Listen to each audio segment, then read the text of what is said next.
Welcome back to the Legacy Shift podcast. I'm so excited to have you here today on your journey to change generational patterns and break cycles. Today, we're going to dive into why you may regress under stress and why it doesn't mean that you're failing.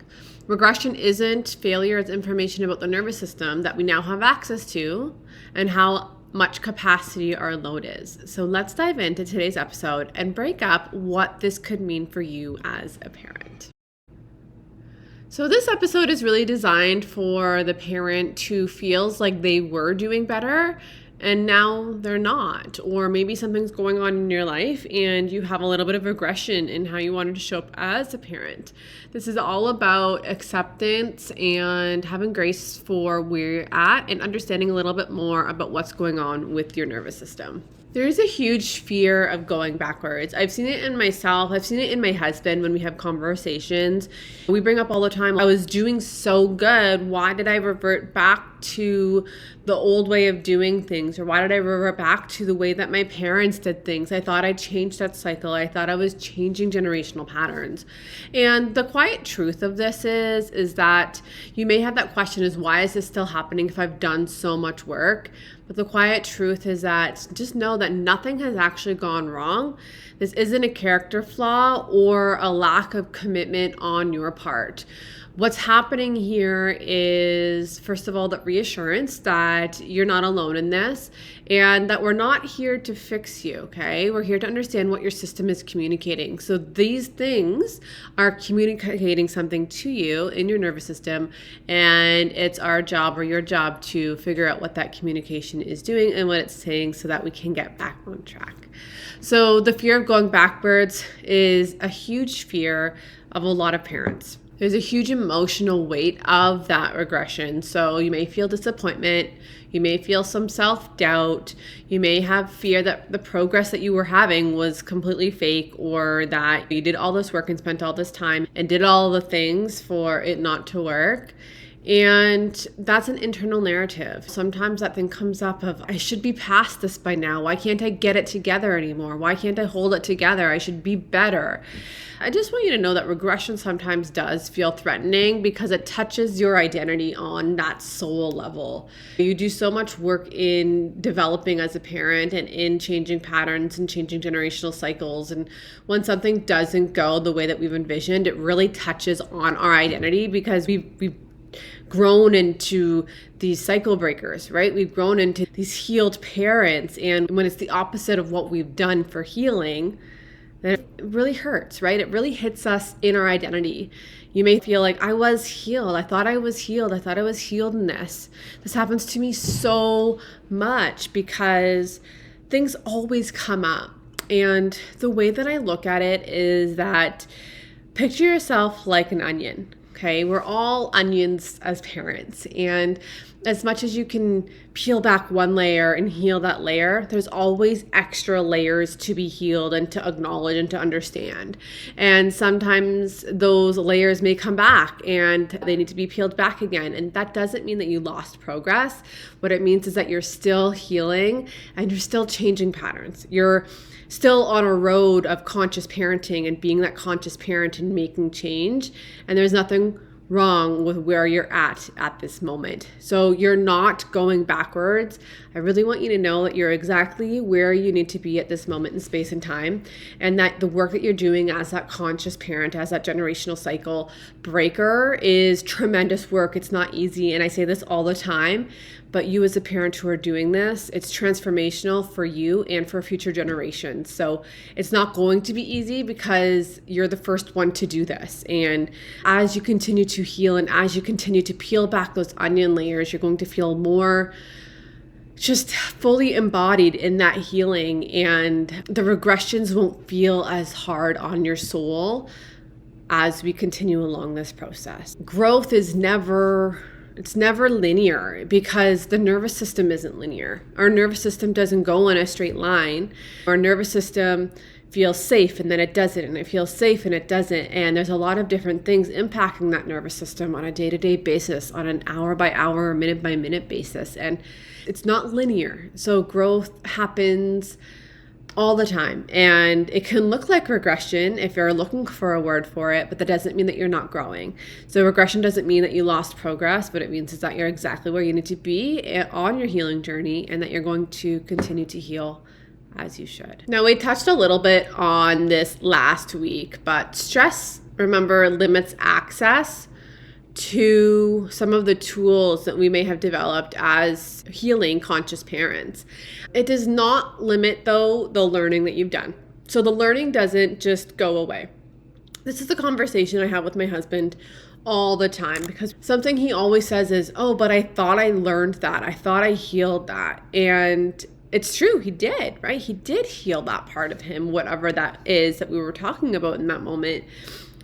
And that's just that he didn't have access to that tool that he learned in that moment. And the same goes for me as a mother. There's moments, even just yesterday, I was at a very high stress point in my day, very early on in the morning. I was having a very big challenge with one of my children, trying to get them to school. And I lost all access to my tools. And I reverted back to what I used to do, or what I've seen in the past happen.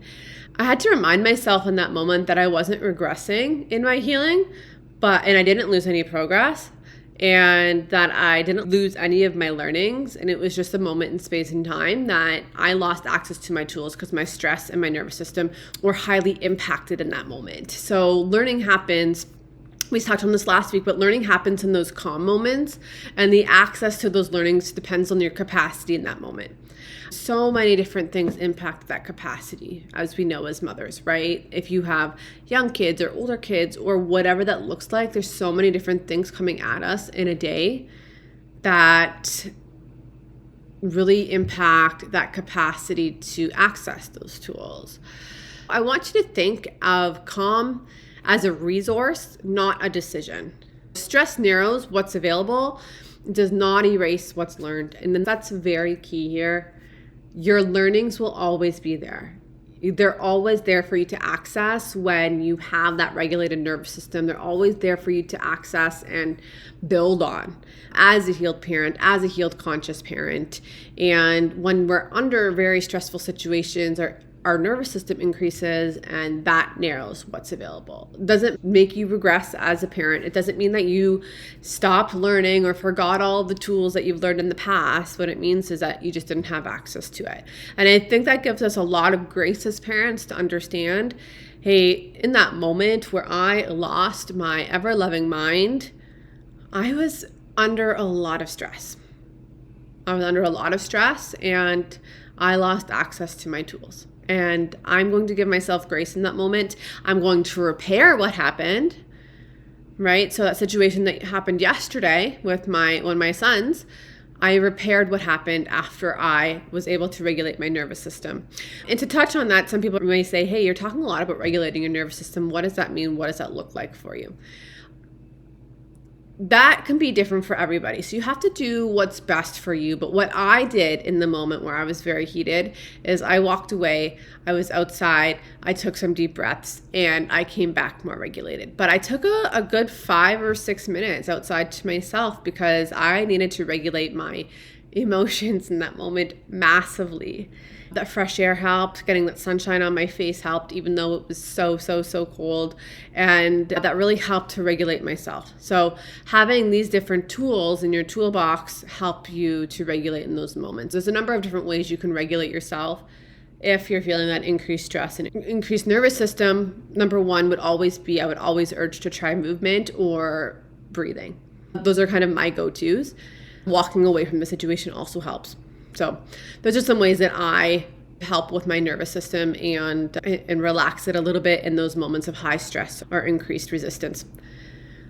Remember, when our systems are very stressed, our system is prioritizing protection. Stress narrows that access, but it doesn't mean that you have lost the growth. It doesn't erase the growth that has already happened. It's just a blip in time where you didn't have access to those tools. And that deserves a lot of grace as conscious parents, because we're not looking for perfection, we're looking for presence. Okay, so you may be saying, hey Trish, I know better, but I still react. we all know better, and we're all still going to react. We're all in this healing journey together, and it's painful. It's painful to say, hey, I knew better in that moment, and I still reacted in a way that I was not proud of. That is not who I am. I was not proud in that moment, and I know better, but I still react, and that's the truth of it. When we have all these different things coming from us at all different directions, the reactions are still going to be there. The access to the tools becomes easier and easier to access as we grow and develop and as we heal. Knowledge does not equal embodiment. So yes, you know things, but it doesn't mean that you've embodied it in that moment. What embodiment is when your body can access automatically under pressure different tools. I just kind of touched on this a little bit, but as we build that muscle of regulating a nervous system in intense moments and intense feelings and emotions, you're building that consistently. You're constantly breaking it apart and rebuilding, healing, right? And as we continue to do that, and as we go along this process, that embodiment becomes a lot easier and easier to access because we have that tool readily available in our mind. So yes, we can still be in stressful situations, but that access to a regulated nervous system happens a lot easier with continuous effort in that. And remember, the learning comes in the calm moments, not necessarily the moments of high stress. This is something that happens over a period of time. You're going to look back one day and say, oh, now I see that I am able to regulate myself in that moment, when a year ago I would have lost my mind in that moment. And that is when we can see the growth. And like I said, growth isn't linear. So you're going to have ups and downs. You're going to have moments where you screw up and where you're feeling really great. Just last night, for example. So yesterday morning was an example of where my nervous system was completely shot. I reacted in a way that I did not like to react. And then last night, I had 2 of my 4 children going at each other. They were very angry and upset with one another, and they were throwing things, and it was this whole thing. And they were screaming and jumping and having their bodily emotions come out because it's a safe environment that we provide to express our emotions. If it was me in the morning dealing with that, I would have tried to shut down that emotion. But in the evening, because I had regulated my nervous system throughout the whole day and I was feeling very regulated and calm and relaxed, I was able to solve that situation a little bit differently. I had asked the boys to come in the room that I was in because I was putting the baby to bed. And I had asked them to come in, and I had said, okay, and I just sat there. I just sat there and said, okay, let's take our big deep breaths. And it took 10 minutes for them to calm down and regulate their own nervous systems. But I was just sitting there showing up as my regulated self. I didn't say hardly any words. I was just like, okay, we're going to take our big deep breaths in and we're going to regulate ourselves.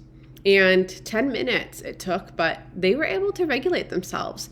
So this is an example of my body was able to access the tools that I know I have in that moment because my nervous system is regulated.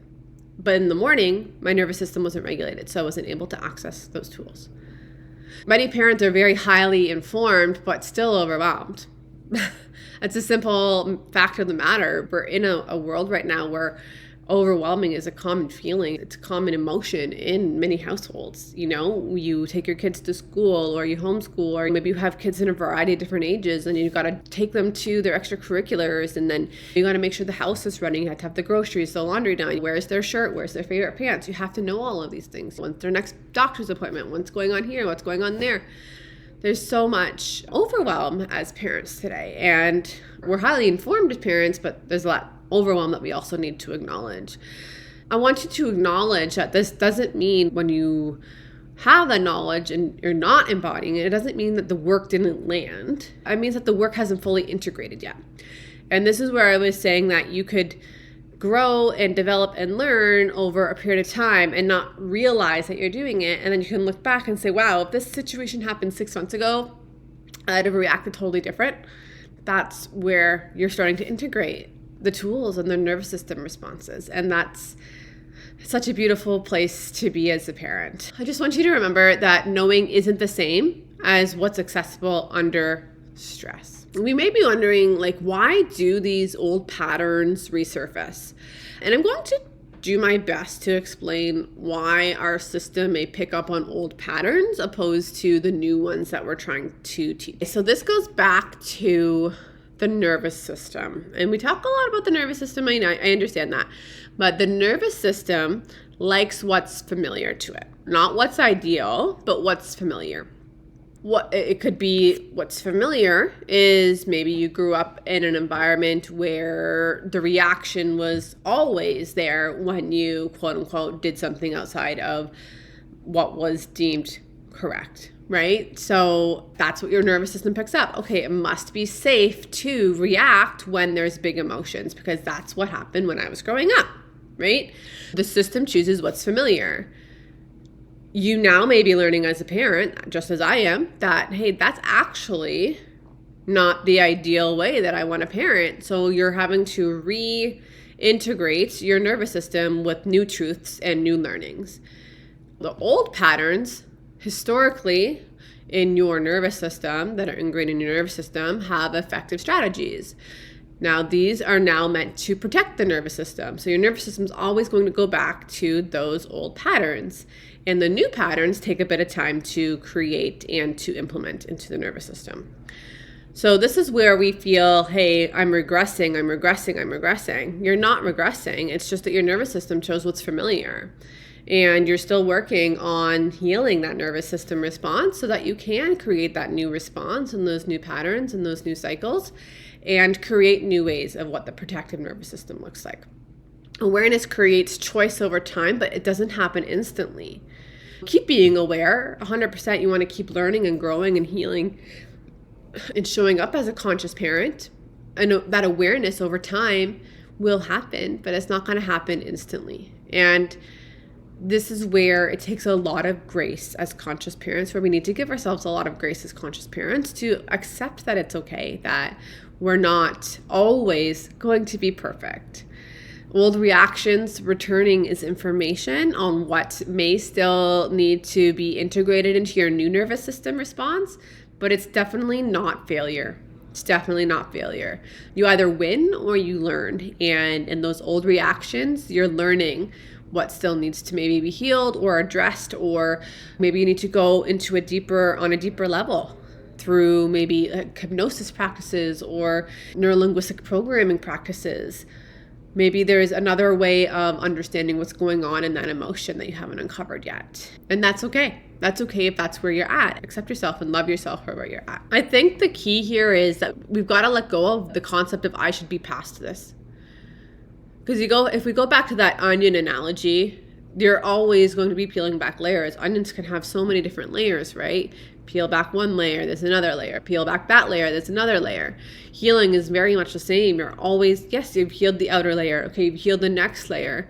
Letting go of I should be past this, because that permission doesn't mean that you're being complacent, right? That permission is allowing you to continue to heal and to change patterns and to change cycles. And that pressure of I should be past this reduces actually your access to your nervous system even more.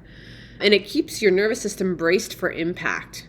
So your nervous system is then looking for different ways where you can prove that that's right. And that's the opposite. We don't want to keep our nervous system braced for impact. We want to make sure it's in a calm state of relaxation and of neutrality so that we can accept those learnings, embody those learnings, and grow as conscious parents. What if we were to shift that perspective of I should be past this to a perspective of this is where my capacity is today? Now, protecting your nervous system, I just want to touch on this, and it may go off a little bit of the script here, but protecting your nervous system can look like a variety of different things. If you're coming from a perspective of this is where my capacity is today, that could look like, okay, that means that I'm canceling a visit with my aunt who wanted us to come over because my capacity is not able to handle that. My nervous system is not able to handle that today. Or it could look like, okay, I'm going to maybe put the kids to bed 10 minutes earlier so that I can have an extra 10 minutes so that maybe I can get a meditation in because that's what my capacity is calling for today.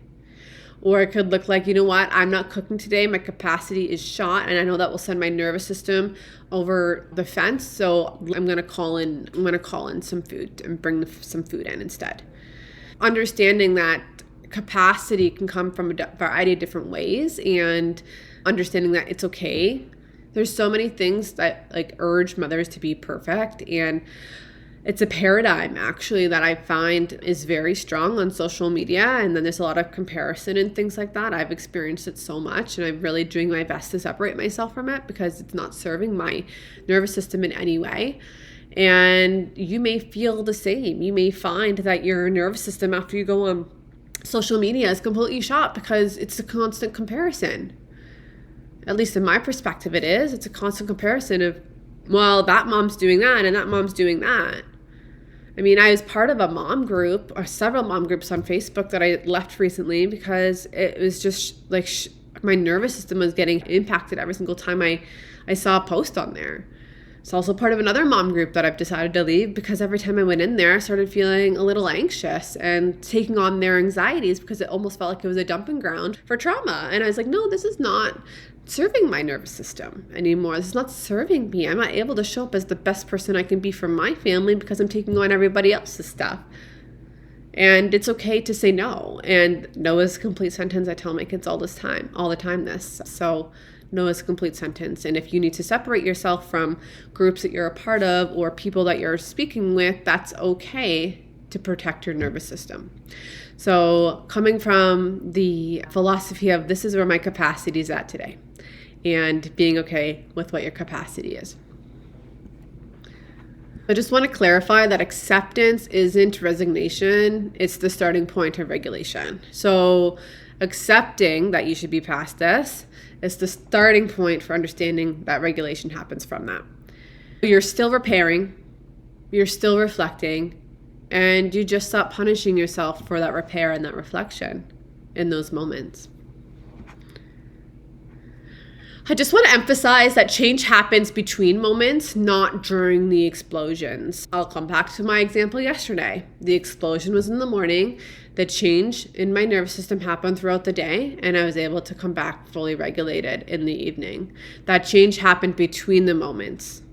I was able to have a conversation with my son, the one that we had explosions with, and we were able to come to a solution and come to an apology and repair that situation that had happened.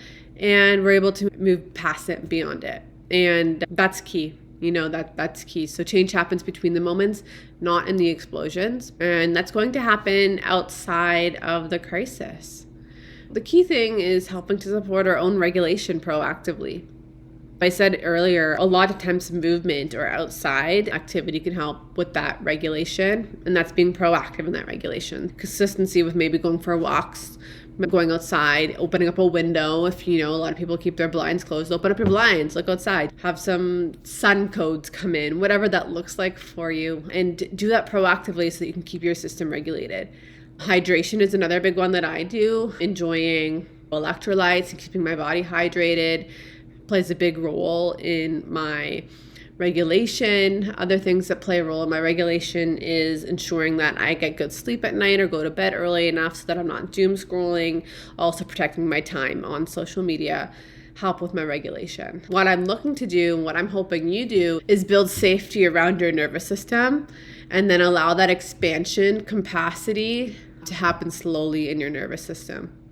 To summarize this whole episode into a couple of sentences, regression is communication from your nervous system. It doesn't mean that your nervous system is broken. It's communicating to you. You're never behind in those moments where you feel like you have regression. Never, ever, ever are you behind. You're exactly where you need to be, and we need to give ourselves grace, okay? I would love to mention at this point my beautiful WhatsApp community that I've created for moms who maybe just need a soft place to land. It's a place for ongoing regulation, not fixing. We don't fix in there, but it is a place to land. If you want to share about something that had happened, or if you are looking for feedback, you can ask that. That's my WhatsApp group, and I'll put it in the show notes for everybody to access if it feels aligned with you. To close this, nothing has gone wrong. Your system is asking for support, not judgment. That's it for this week's episode, and I will see you next week.